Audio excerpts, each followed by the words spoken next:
Ando? Ah. Allora, io sono Nocco Vittorio, emigrato da Meana Sardo dal 1983, sono venuto a Rovereto nell'88 e ho comprato poi sta casina nel 2000. Nel 2000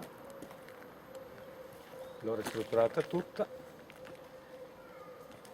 e quando l'ho cominciato a arredare, la mia compagna, che ho 2 figli, è morta la sera, il 30 marzo del 2003. E sono 3 anni che sono accompagnato con un'altra ragazza che ha 2 figli anche lei, quindi abitavamo qua. Saremmo in 6 e adesso siamo senza casa praticamente, perché le prossime settimane dovranno buttarle giù, tutto il quartiere qua.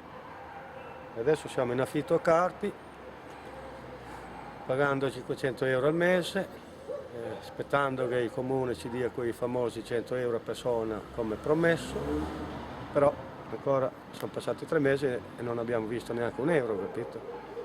Poi non so dove portare la roba, perché ce l'ho in 5 posti diversi, in una casa in campagna ho messo tutto là, ma però la casa sta cadendo e niente, non so cosa fare, capito?